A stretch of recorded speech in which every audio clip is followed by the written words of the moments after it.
What is up, guys? Zan from the Zan Madden YouTube channel, and I have had a ton of you reach out to me via email, Twitter, Twitch chat to talk about the double stack meta. Now, if you guys did not know, the double stack meta is a offensive scheme that is not really new to Madden 24. In fact, we faced a version of this last year in Madden 23 with glowing running backs and glowing receivers that can break tackles. It was probably harder to defend last year, if we're being totally honest, than it is this year. After some serious run in the MCS Harvest event, where he made the live event behind the spread playbook and largely using this as part of his offense, you're seeing an uptick in the number of players going to this because a lot of players don't really understand how to defend RPOs. What I want to do is I want to kind of show you guys how this offensive approach lines up against the primary metas of the game, which are typically going to be base aligned defenses. So the play that we're going to be talking about is the RPO read flanker screen. Notice here on the defensive side of the ball, I've got base align on, and I'm going to set my zone drops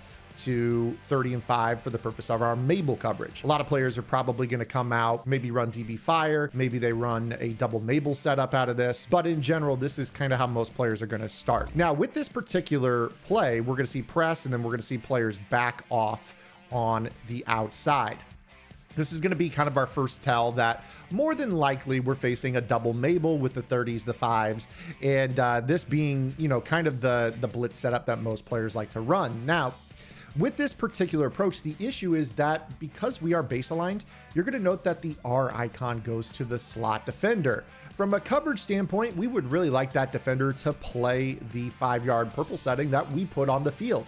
But because that R icon is on him, this is going to make him flinch inside, and you're going to be able to throw this ball outside. Now you've got one block, maybe a juke makes a guy miss. You see the big play potential from such an easy throw. This is a real pain in the rear. A lot of players really struggle with this. I'll go ahead and show it to you again. This time I'm going to press. I'm going to go ahead and back off on the outside, still set up my double Mabel. But this time what I'm going to do is I'm going to hit the pass commit. So I'm going to hit right bumper, right stick up to pass commit. Now from here, again, we're still sending that kind of dollar-ish A-gap meta. A lot of players will kind of hang out here. Even with the pass commit, you're going to see here that the guy kind of bites to the inside. And again, it's basically the same gist. We're going to be able to get outside pretty routinely for huge yardage. Again, this all kind of stems from the fact that we're base aligned, if I'm being totally truthful with you. I think EA tries to punish us for base aligning. There are clear advantages to being base aligned, but the cons are that RPOs kill us. So with this particular approach, I want to kind of go ahead and show you, you know, in general, if I were to move this player around, if we were to pull up the offensive play art, if I move this player around, you see how the R icon constantly stays on him, no matter where I put him. If you do want to kind of make it disappear, you would have to move the player that is all the way on the running back side out over the stack, which is not great when you're on a base aligned setting. Now, the good news about this is that if you decide to do that, you basically will not be able to throw this ball. You're going to see that you're going to get kind of quicker contact. It is going to be something you could throw, I suppose, but you would have to be kind of insane to want to throw this repeatedly. And then, of course, on the other side of the field, you don't have the R icon on that player. Now, the other thing that you may note is that if you are in a press alignment here, you see that we have this play art pulled up. If we're in a press alignment, this is where you tend to notice that, especially when you get into the act of backing players up, you see here that if you back up the player that is on the slot and he's on that flat, this will actually activate him to play his coverage better, which means that in theory, we could, if we were running it this way, we could get him to kind of stay out there in the flat. So if I snap this ball here and I throw the ball out immediately, you see that he flies down, and that's going to give us better pursuit towards the ball carrier with this particular approach. Now, again, one of the key things with this is that you notice that the P icon only appears on our slot corner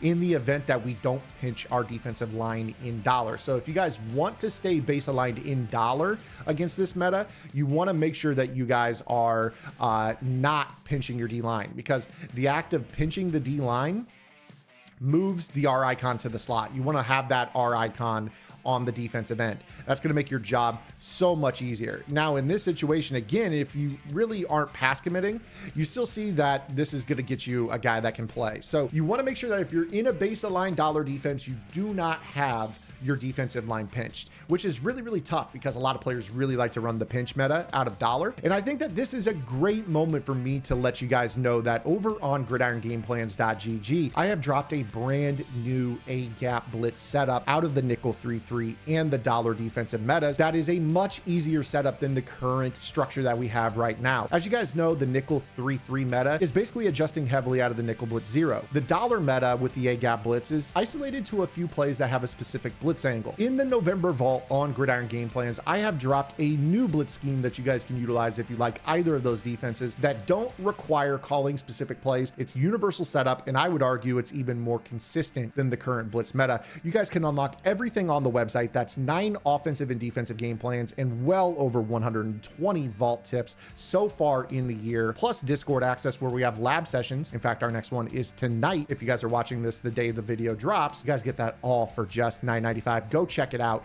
It is a great deal. So that is how we kind of deal with being in base aligned dollar.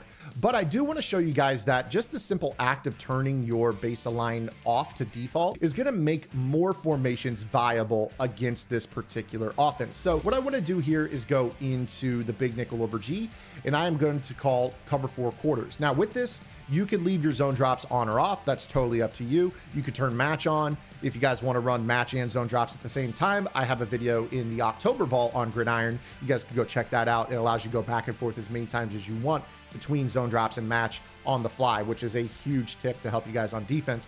But what we're going to do is kind of leave that baseline off. So let's call that same exact RPO screen again. What you'll notice is that when we get into this type of look here, you're going to see that we have basically the P icon as our flat defender. Again, the simple act of not being base aligned is going to make our jobs a lot easier. When you do baseline and pull everyone into the box, you notice that it kind of makes life a little bit tougher. The R icon goes to the end.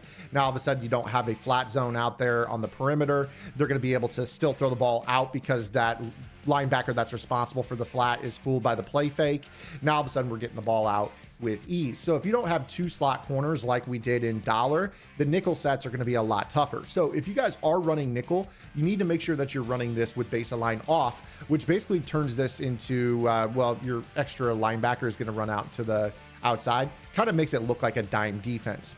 Now from here, I think it's really important that we still talk about in general how we can slow this down. I actually like this. You can walk your safeties down a little bit, take away the seams. And what I like to do is I like to actually just stand here with this linebacker, and I'm going to gap shoot straight through the left A gap. So what I'm going to do is I'm going to do the lock-in trick. The lock-in trick is done by hitting A and then flicking the right analog stick up, or that's X and then the right analog stick on PlayStation. It's going to bring up the individual coverage menu. Once this menu is up, your player cannot move until the ball is snapped, which means I can hold the ball straight down. And in the event that they decide to actually hand the ball to the running back, I can make this hit in the backfield pretty routinely for a TFL. That tackle for loss is going to be huge because they also are going to be a little bit nervous about throwing the ball out to the numbers here. You see that we got 2-on-2 to the perimeter, and we got 2-on-2 to the perimeter over here. And you also note that because this is a read option, if you set your option defense to conservative, I have my edge defender Jadeveon Clowney hanging out home on the quarterback scramble, so they have to hand it off and take this hit stick. Now, again, if you're kind of thinking about the current landscape of Ultimate Team, that new Ray Lewis item, I know it's really expensive, but it's got Avalanche for free. And if you guys want to utilize that, that is one where you can get these downhill hit sticks. If you guys land a hit stick here, this could be a huge game-changing fumble. That's just a little bit of the MUT side of things, but just something you might want to think about as a weapon to help counteract this, especially when you have gap shoots in your arsenal. So this is a great way to handle it as well. So again, with this, all you have to do is really just run this as a 4-down lineman with a 5th in the box, kind of hang out behind this defensive tackle opposite of the running back, and just lock in. And when that ball is snapped, run straight through the middle and boom, make that hit in the backfield. They're going to double team the D tackle, let you come in absolutely free. And this is huge because if you can get your opponents to not utilize this RPO style, this is going to make your life so much easier. That's it for today's video, guys. I hope you guys liked it. Again, there are ways to deal with this particular approach when you are base aligned, but it all kind of depends on what your defensive line looks like and where those R and P icons go on this play. It's easier to defend than most players would have you believe. We've all struggled with this at one time or another. In fact, I just lost to this the other day and kind of made myself refresh on how to defend it. And I feel much better for putting in that work, and I hope you guys will as well. If you guys enjoyed today's video, make sure you guys give it a thumbs up, subscribe to the channel, hit the notification bell, drop a comment below, and I'll see you guys right back here tomorrow with our next long form, or maybe this afternoon with our next short form video upload. Until then, this is Zan. Give the lab man good luck.